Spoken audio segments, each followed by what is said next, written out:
I'm a volunteer at another place. We didn't even know other posts existed. We thought Fort Benning, Georgia was the only place. But, I guess I find out there's this place too. So,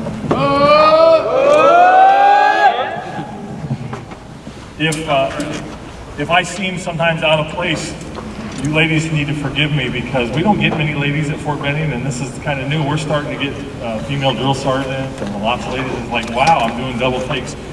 And that's because we now have the Armor Center, and they're changing a lot of stuff in the military. I've been there 11 years, so it's been a long time. To give you a little background, we want to thank Chaplain Torres. Let's give him a hand. He's the one that got us here.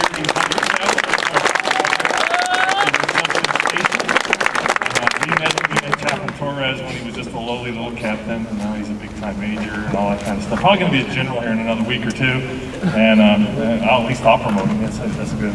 Hey, if you don't know your chaplain, get to know your chaplain. They're great guys. Listen, I met our speaker a number of years ago. He's also an associate pastor of the church, and I'm a minister. And he says, yeah, I kind of work on NASCAR. And I said, man, I wish I could get NASCAR, to come to Fort Benning. But when do you want it? I was like, wow. So we've done like 12 events, 11 events, something like that at Fort Benning. And Chaplain Torres called me a while back, and he's only one of two guys that gets away with calling me Bobby. I'm about 200 pounds ago, I lost the Bobby moniker, but he calls it to me, and I can't reach through and grab him or anything like that. So he said, can we get NASCAR here? And your commander and stuff said, yes, you bring him. And so we're here today, and we're excited. So let's give it up, brother, Mr. Ken Chubb, our NASCAR representative today. On behalf of NASCAR, the Sprint Cup Series, Phil Parsons Racing, the number 98 Chevrolet, let me say what an honor it is to be here at Fort Jackson. We consider it a great honor to be here today at this historic Army post with a NASCAR race car to be able to represent NASCAR. And, in NASCAR, excellence is very important to us. Doing your best every day, every second is important to us for the performance of the race car and our own performance. So it's nice today to be among brothers and sisters that have that kind of same mindset and that kind of same vision. So I feel like I'm at home today. On behalf of NASCAR, let me say thank you and what an honor it is to be here today. We have some pit stop competitions we'd like to do today. So we'd like our commander, Sergeant Major, if you come forward at this time. And pit stop is very important in NASCAR. 1 second of a pit stop is worth 100 yards on the track. So if you can make up a second in the pits, that's 100 yards the driver does not have to make up on the track. So today we're going to have pit stop competitions just like we would start any crew member. We begin with 5-on, 5-off lug nut competition. So gentlemen, if you'll take your weapon here, you put your battery in there. I've got the battery already staged in there. We're going to take 5 lug nuts off, take them completely off. Then you'll stage your lug nuts there. So you'll stage your lug nut and test your gun there. We're good? All right. You want to reverse it with your thumb. The thumb reverses it, and then forward is finger forward fire. So you need to reverse it with your thumb. You take the 5 lug nuts off. Then you stage your lug nuts on this unthreaded lug stud. So you'll put 5 on there, and then reverse the gun, drive them home. Okay, that's our first competition there. Right around 30 seconds is what we want to do for a new crew member. Okay, you'll want to back them off, stage 5, and then drive them home. If you drop one, be prepared because this tire is cambered, so you have a little bit more difficult setting there to do the competition. Okay, you can go ahead and put the wrench on a lug nut and pick which one you want. Get ready. Commander, are you ready? Sergeant Major, you ready? Yeah. On your mark, get set, go. Trim on.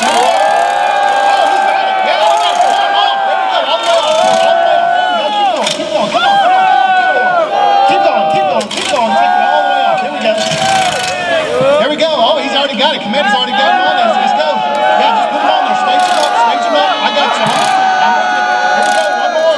There it is. Stage him up. Here we go. Reverse and go. Reverse and go. There we go.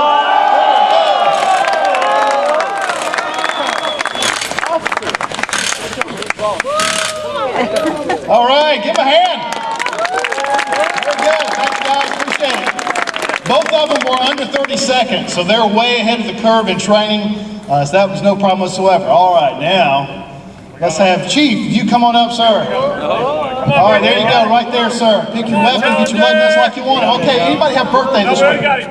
Oh, got it. Okay, come on up here. Yeah, whoever was picked. Come on up here. Let's go, Tom. Chief, he's going down. Yeah. Watch the Chief, camera. you need to pull that tube over and you can kneel on it. All right, let's get your lug nuts spaced out here. Grab those 2 lug nuts. Let me set you up here. Now, you didn't know when you joined the Army you was going to be working on a race car, did you? See, your recruiter don't tell you these things. Yeah, that's good. See? All right, here we go. And there we go right there. So you can put NASCAR Sprint Cup Series experience on your resume. See, I mean, we're helping you out here. Okay, all right, get your weapon. Your thumb reverses the drill, okay? We want to take these lug nuts all the way off, all right? Yep, and then put those on because this is unthreaded, so you just let it just ride right there. Then you reverse your drill with your finger. I'm going to be right with you, okay? And we're going to hammer them home, all right? All right? And you might want to let Chief win. Okay, here we go. All right, here we go. All right, reverse the gun. Here we go. All right, Chief, you got your reverse gun? All right, you good? All right, Chief, are you ready? Okay, on your marks. Go ahead and put one over top of that. On your marks. Get set. Let's cheer him. Here we go and go. All right, right them off. Right them off. Here we go. Here we go. All the way off. There we go. Yeah, good. Stage him on there, buddy. Stage him on there. Just slide it on there. Just slide it on there. Smooth as fast. Smooth. That's okay. Right. You're good. Smooth. Here we go. Here we go. One more. Drive it home, Chief. Drive it home. Drive it home. Drive it home. Here we go. He's ahead. There we go. He's ahead. Here we go. Here we go. And one more. Here we go. And that was a tie. Wow. How about that, Chief? Thanks for slowing down a little bit. Let the man go. That's good. That's good. Yeah. All right. Very good. Congratulations, Chief. Good job. Hey, hold on, everybody. Here you go. Unbelievable. That was a tie. Wow. That was excellent. Hey, congratulations, guys. All 4 of these crew members made it under 30 seconds. So now it's time for an accelerated training. So you guys qualify for that. And of course, it's no surprise here. You're at Fort Jackson. It's no surprise you're way ahead of the curve for most folks. Civilian-wise, we'd have a week of training. You guys, it's about 2 minutes, and we're good to go. All right, very good. Hey, now how do you get to be in the NASCAR Sprint Cup Series? Man, I hear that all the time. Of course, now here we have mechanics today. So y'all are men and women after my own heart. Working on something that goes fast. I tell you what, it is awesome to work in NASCAR. People say, hey, you ever driven a NASCAR race car? And I say, no, sir. My IQ is too high. I'll work on them. And of course, the drivers are like, yeah, whatever. And all the crew members are like, yeah, we know it. We know it. Yeah, absolutely. Yeah. See, these vehicles, like the one behind me, man, that is awesome. People see that on television. There's generations of children are like, that is so cool. And of course, turns me into a kid, man, wouldn't it be awesome to work on something like that? I see all this equipment that's parked all over here. Man, I'm thinking about torque specifications and all of this, man. I am jealous. Y'all have a great job. I tell you, I've got a great job in NASCAR too. This is awesome. I enjoy it. So there's a brotherhood here today of working on things that high performance is very important. So I want to share some things with you today. I've got some brake rotors out here, some equipment. Most of you guys have seen that. A torque wrench, torque specifications are important. Things have to be done right. Now, when you start in NASCAR on a team, typically you're going to be a tire specialist. But that's a very important position because the tires are what touches the track. So you have to be extremely precise and extremely detailed when you deal with tires. And that trains you to become extremely precise and extremely detailed when working on the car. Every bolt has to be exactly fastened. You have to be very meticulous. I have actually stepped in front of a race car that was going down the garage area of pit road, stopped him with my own body to make sure that the bolts were torqued to the exact specifications because I thought someone didn't do their job. As it turned out, they didn't. It's important to be exact and precise. You because you're protecting freedom. Me because I want to protect the driver and to go as fast as I can on pit road. So there's an extremely important thing about working on things, and that is to be precise and detailed. Your toolbox needs to be laid out to where if you're on your knees, you open a drawer, you can feel where the tools are. All of your wrenches, all your Allen, all of the things that you need. You don't even need to look. You feel up a certain drawer, pull it open, reach over, grab things out of there. You need to keep your tools organized and clean. That's going to take a little extra effort because the average guy's not going to do that. But see, you're not doing the average job. So you have to do above average in everything that you do, and it is highly rewarding. So how do you get attention from a Sprint Cup Series owner? Well, let me tell you, 3 things that's going to get you to the place where you want to be in the NASCAR Sprint Cup Series, and it's also going to help you in your job you're looking forward to. 3 words I want to teach you before you're hired. You ready? 3 words. First word is watch. You need to watch with an eye to learn, not just to be entertained. These things are different now. When you were a kid, you could be a kid. Now you're not a kid anymore, okay? So you need to watch with an eye to learn, not just to be entertained. Especially in television. You need to start watching TV with an eye to learn something. Let the people who are not mechanics laugh at the comedy sitcoms, sit back and watch TV to laugh. That's not us anymore. We're watching documentaries. We're watching the news. We're watching things that teach us something about life and our craft. We are watching everything in life with an eye to learn. We're watching people who are ahead of us. We're watching how they work on things, and we're copying them, where they lay their tools, how they do things. We're watching everything in life with an eye to learn. Somebody gets in trouble, we're not laughing at them. We're watching to hear what the person in charge has a problem with them about, and we learn never to do it again. Everything we do in life, we're watching with an eye to learn, not just to be entertained. So what was the first word we learned today? The word is? Watch. And we watch with an eye to? Learn. Not just to be? Entertained. Very good. When you get back to your television, you need to print that out and tape it to the top of your television. You watch with an eye to learn, not to be entertained. Okay? Back in the old days, that was okay. That's not acceptable for us now. We're going to watch with an eye to learn, not just to be entertained. Second word. First word was watch. Second word is anticipate. You need to anticipate. Working on a race car, our practice sessions are very, very short. So we have to do a lot of work in a short amount of time. Practice is not where you learn to work on the car. Practice is where you work on the car and perform to make it fast. So you anticipate two things: what's needed and what's next. What tools am I going to use if I change a front hub? When the car comes in, when I put it on scale pads, what do I need to do? Where does the jack need to be? Where do the scale pads need to be? Where do the tools that we work on the car need to be staged in order to work on the car to the best of its ability? Sometimes you get tools out, you see that I've scattered things out here. Everything has an order. Even this hose is at a figure 8. Because when I go over the pit wall, it will unspool without getting tangled. We've even studied this, and it will whip straight out and not get tangled. That helps me with my speed on the pit stop. All of these things are important. Attention to detail. You need to anticipate two things: what's needed and what's next. If you will do that, then you'll be able to help someone who is really good at their job, and then you'll learn from them, and that'll make you really good at your job. That's what I did in NASCAR. I started with a broom. I started pushing the broom as my first job in NASCAR. I mean, you know, how hard can that be? When the car went out to practice, I saw somebody in another stall pushing a broom, and I thought, oh, that's something I can do. So I got the broom, and I said, could I sweep? And they're like, sure. So I swept the pit stall. Man, I was meticulous. I was sweeping. I was methodical. I mean, there wasn't a grain of dirt left in that pit stall. When I got done, I put the broom back. One of the mechanics came over and said, dude, that was not bad. You want another job? I'm like, cool, yeah. So he said, get those rags over there in that box. You see that blue spray can there? Take that, and I want you to spray the car and wipe it down. That was my second job, cleaning the car. The front would get bugs and grease splatter. We clean the car. Meticulous attention to detail. They were like, cool, that's a good job. How would you like to help me with some tools on the car? I said, absolutely. All right, well, grab that toolbox, come over here, and let's start. So in one weekend, I went from never touching anything before to actually, the day of the race, I handled the fuel can, going over the wall in one weekend. Now that's not typical. This team was short-handed, but I was able to watch with an eye to learn, not just to be entertained. I anticipated two things: what's needed and what's next. So what was our first word today? The word was? Watch. You watch with an eye to? Learn. Not just to be? Entertained. Second word we learned today was? Anticipate. And we anticipate two things: what's and what's next. That's right, what's needed and what's next.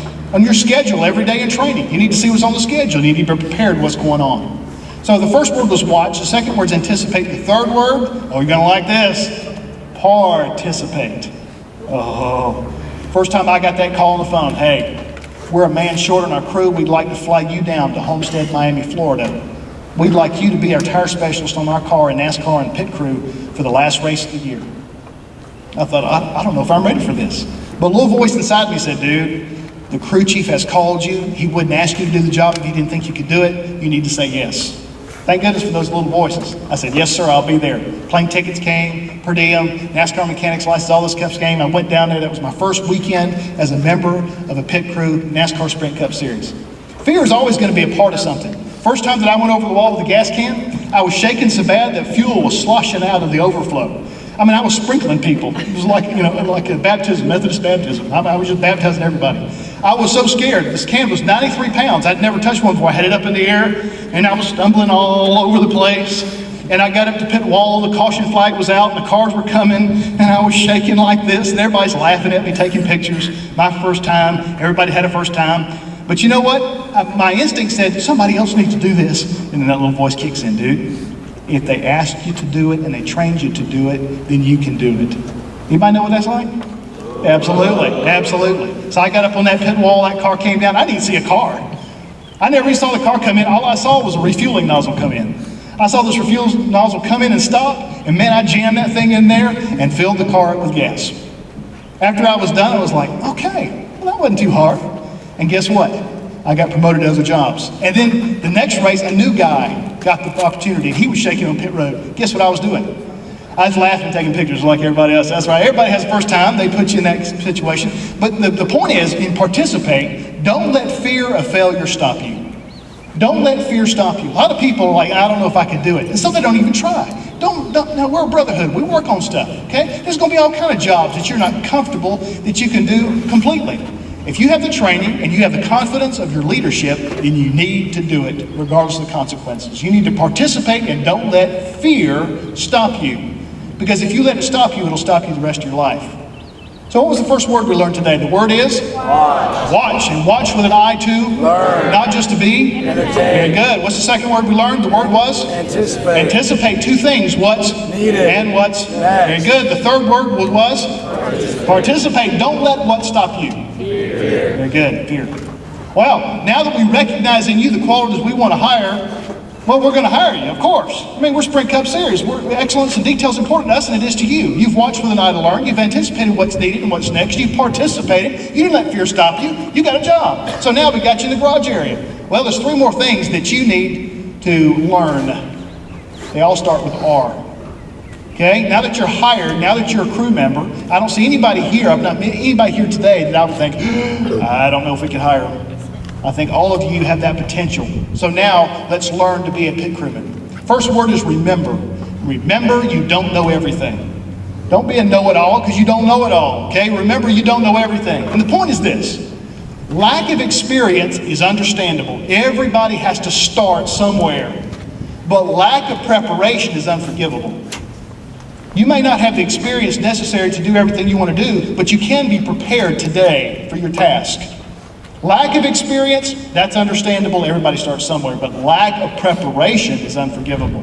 Remember, you don't know everything. So what's the first word we learned today in our hiring on pit road? It's an R. It is what? Remember. Remember, you don't know everything. Lack of experience is what? Understandable. But lack of preparation is what? Unforgivable. Don't forget that. First word was remember. You don't know everything. Everybody has to start somewhere, but you can be prepared. Second R is realize. Realize that your job is not done until the team is finished. It's not about you, it's about the team. In NASCAR, as a tire specialist, when my job is done, I don't kick back and take out my phone and start texting my buddies and surfing the internet. No, I look for someone to help. So I go to the shop specialist, I go to the chassis specialist, the electrician, the crew chief, the tire, the engine guy.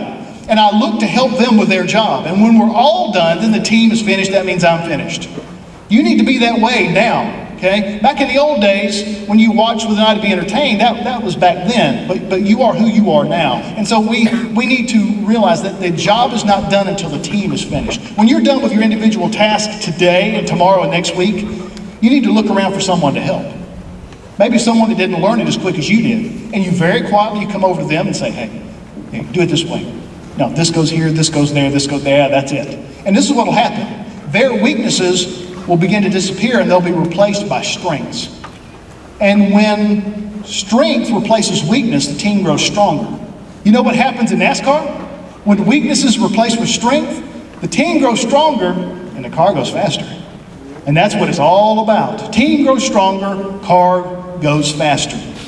You need to realize that your job is not done until the team is finished. So even today, when your individual task is done, you look for someone to help and you offer your help. If your help's refused, then it's refused, but you offer your help. It's not about you, it's about who? The team. That's exactly right. First was remember, you don't know everything. Lack of experience is what? Understandable, but lack of preparation is what? Unforgivable. Very good. Second R is realize. Realize that your job is not done until who is finished? The team is finished. It's not about you, it's about who? Team, is exactly right. Last R is to respond to the problems you see. You need to learn to respond to the problems you see.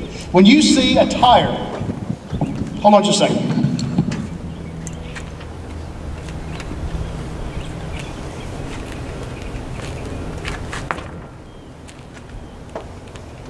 When you see a tire sitting out in the middle of the garage area, you don't want to say, hey, who left this tire out here? Huh? Why am I the only one that recognizes there was a problem here? You don't say stuff like that. You see a tire sitting out in the middle of the garage, you go to the tire specialist and say, hey man, there's a tire sitting out in the middle of the garage area. Did you mean to leave that there, or do you want me to help you move it? Very quietly, you respond to a problem you see. You do that in everything. A hose laying out, brake rotors, wrench. You don't make a big deal. You don't go to the crew chief and say, hey, I know you think that tire specialist is a nice guy, but he left a tire out there. You don't do that kind of stuff. You're part of a team. So you go to the tire guy and you say, hey, did you mean to leave that tire? Sometimes he'll say, oh yeah, because we got to change the left front setting on the hub and change the camber, then we're going to put that tire on. Okay, problem solved. He may say, oh dude, I forgot about that. Can you get it? Yeah, I'll get it. You take it back to where the tires go, problem solved. You need to learn to respond to the problems you see. You respond. You don't ever sit back and say, oh man, somebody's fixing to get in trouble for that. Now you respond to the problem. You give him an opportunity to fix the problem. And if he doesn't do it, it's on him. Let me tell you a little story, quick story that illustrates this. Something I'll never forget. We were in Atlanta. Terry Labonte was driving our race car. We had bought a car from Richard Childress Racing. They had built some new cars and they sold us one of their older ones. We passed all three Richard Childress Racing drivers on the track. Terry Labonte passed all three. Richard Childress was fit to be tied. In fact, he told us after the race, wait till we get to our meeting on Monday morning, our competition meeting on Monday morning, and I dropped this little bomb on him. So he was very anxious. The mechanics had convinced him to invest in some new cars because they were moving weight around. They were supposed to be faster. As it turned out, that wasn't true. So anyway, Terry Labonte passes him on the track. He's doing great. On the green, middle of the race, all of a sudden Terry Labonte says, man, I'm losing power to the motor. I don't know what's going on. And the crew chief says, stay out. Then he says, man, the voltmeter is going all over the place. I think it's a battery problem. So we're like, cool, no problem. The batteries for the car are right here. You know, inside of a little door. You take this left rear tire off, and the battery hatch is right here. You open the door, and there's two batteries with a quick disconnect. Okay, so you pull the quick disconnect apart, pull the batteries out. It's really not a hard change, and it really doesn't take a lot of time. So we were going to change the batteries, come down pit road, change the batteries, go back out, and hopefully that would solve the problem. Well, on our pit wagon, we have this huge list, checklist, and you go through before the race and you check off everything. You check off all kind of suspension parts and stuff that we stock, and extra batteries are supposed to be in there. Well, we go to open that compartment on the pit box, and the batteries were not in there. The guy that was in charge of that area was having girlfriend problems. And all weekend long, he'd been on and off the phone. Oh, baby, I'm sorry, baby. Yeah, it's rough, baby. I know you. On and on, distracted from his job, and didn't do his job. He checked off the box on the list, but he didn't do his job. Oh, we had a crew chief at that time. His name's Tony Furr. He was a legendary Hendrick Motorsports crew chief, worked with Jeff Gordon and all kinds of guys, Terry Labonte even, and he was on top of the box. Boy, he had a temper. The kind of temper where he would throw things and scream. So it was kind of entertaining to watch if you wasn't the one causing any problems. So all of us old guys were like, oh, this is going to be good. This young guy is about to be screamed at. So Tony's going to scream, then he's going to throw gloves at him, then he's going to throw his clipboard, that's going to bounce, and who knows who'll get hit with that. And then he's going to start looking around for stuff to throw while he's pitching a fit and being angry. And all of us old guys were over the side saying, watch this, boy, fireworks are fixing to start. It's going to be fun. It's going to be awesome. We're nudging each other. And all of a sudden, we hear over the radio, I got it, I got it, I got it, I got it. We're like, that wasn't Terry. That wasn't none of us. We all looked around at each other. And then all of a sudden, we realized it was the kid. We had a new guy that had joined us for that race. He was not part of the pit crew. He was just coming on as a new mechanic. He swept the floor, he'd wiped the car down. But this kid had responded to the problems he saw. We give him a tour of the hauler before the race, and we showed him where everything was. All right, here's the coffee machine, here's the snacks, here's the office supplies, here's the pit crew uniforms, here's the helmets, here's the radios, here's the headsets, here's the drive shafts, here's the extra gas cans, here's the extra batteries, here's the extra radiator parts, here's the extra shock stuff. We went through the whole hauler. Here's all the stuff. Here's where it all is. Just let you see it. And this kid, as soon as that problem occurred and the batteries weren't in there, he didn't want to laugh. He wanted to solve the problem. So he took off. Where do you think he was going? Yeah, to get the spare batteries. Where? Out of where? The hauler. You were listening. So he goes back to the hauler and he gets the batteries. He's coming back, man. He's dodging people. He's got a battery under each arm, man. He's spinning. He's hurdling people. Man, he's coming down pit road, sweat coming down his face. It was awesome to see. So he comes into pit road. Now Terry Labonte's coming on pit road with his car, and we had all the tools laid out on the pit wall, and we had a space for the batteries that we'd left blank. And the plan was for the crew chief, when he stood up, he usually stretched. So he was going to stand up and stretch, look over the wall, and he was going to look along the wall to see the tools were there, and he was going to see an empty spot where the batteries were supposed to be, and they weren't there. And he was going to go on his radio and say, "Where's the batteries?" And one of us were going to say, "There ain't no batteries." And then watch him start throwing things, and the show was going to start. Well, this kid's coming down pit road. It's Terry Labonte's coming down pit road on the car. He's coming down the lane there behind the wall. He comes flying in the pit. He's looking around. What do I do? What do I do? And he sees pit wall where all the tools are, and he sees a space. And the kid's smart. He runs right to pit wall. Just as he gets to pit wall, the crew chief, Tony Furr, stands up and stretches.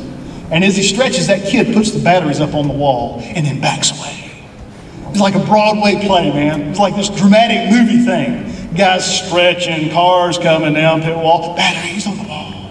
And he backs away, and as he stretches and looks over the wall, he looks at all the tools, and guess what? Everything is right where it's supposed to be. Wow. But you know, while everybody else was sitting there thinking, cool, I was not thinking cool. I was sick wanting to throw up.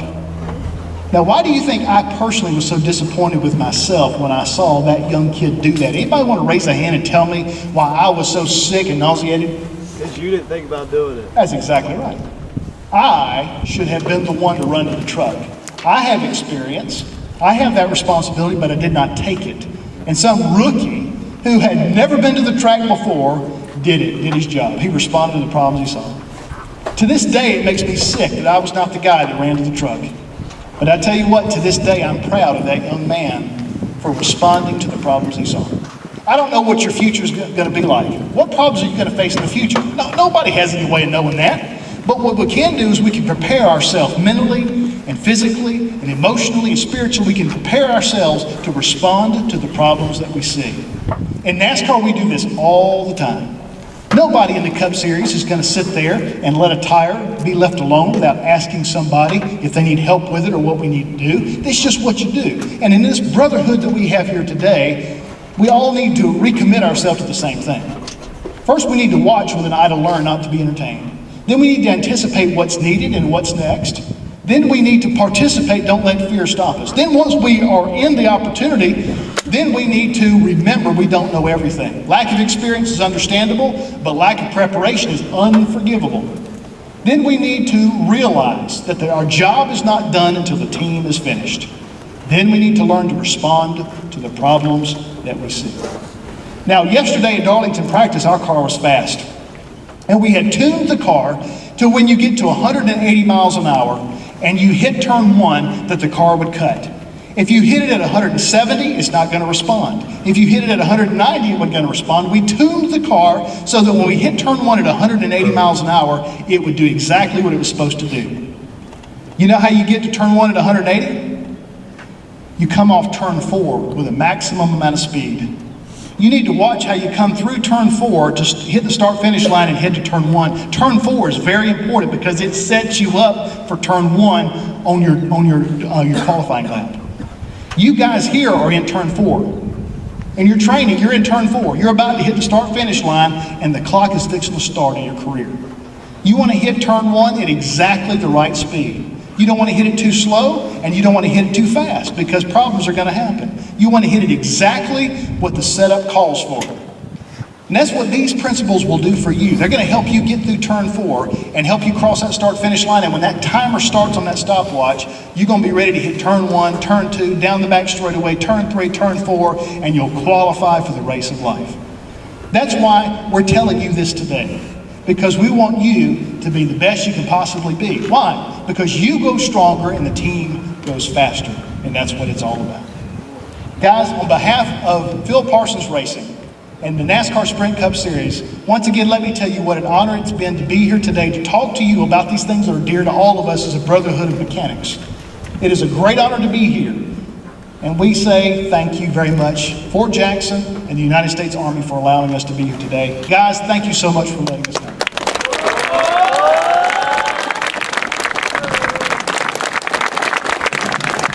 I need to have the Colonel and the Sergeant Major, if y'all come forward at this time, we have a presentation from NASCAR that we would like to present to you.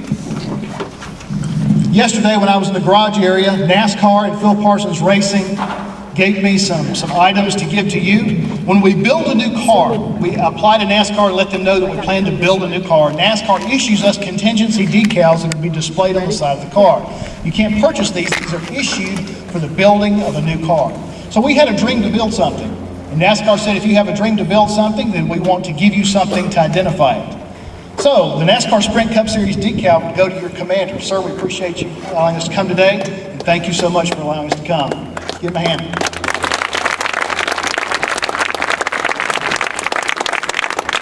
Well, how do you get fuel from the fuel cell in the back of the car to the motor?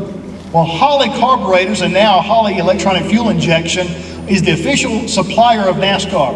When I think of a sergeant major, I think of someone that gets a tremendous potential of power from one place where it's stored to the other place where it's performed. So on behalf of NASCAR and at their request, I would like to present you with this contingency decal, the Holley EFI for performance. Thank you so much.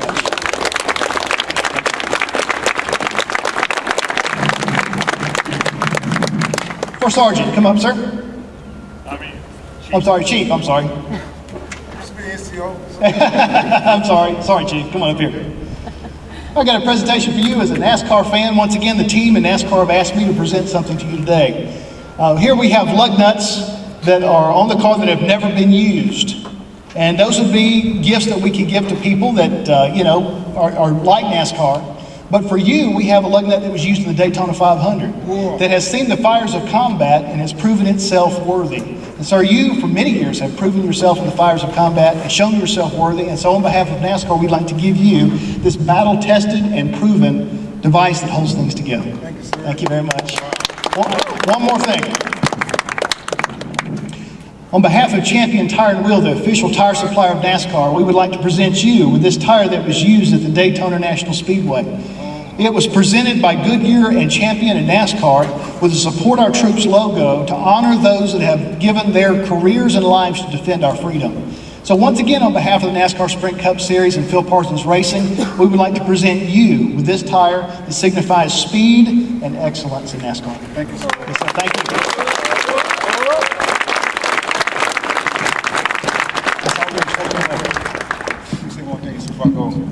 Hey, ladies and gentlemen, first and foremost, I must give a glory to God for making today possible for all of us. Sir, today's a beautiful day, and you're here for a reason. You're here for a reason to let you young soldiers, you young warriors, to know what life is all about in being a warrior mechanic. It is amazing, the stuff that he told you all today. If you take it back with you and think about it for the next 32 years or next 40 years, it will make you be a top performer. Sir, those are outstanding words of wisdom. I'm glad you told the young soldiers that. I'm pretty sure even I will still pick up some way from what you said today. Thank you, sir. God bless. Thank you, sir. Thank you. Give a hand. Give a hand.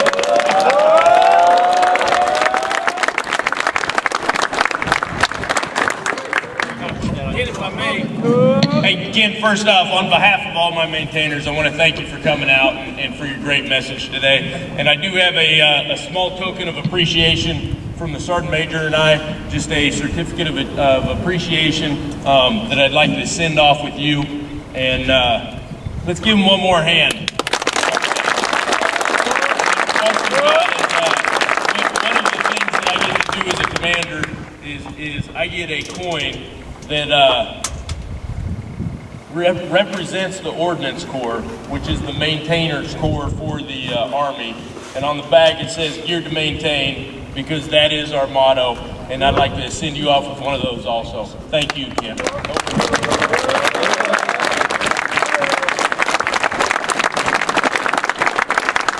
Bob, can we send these guys by the car?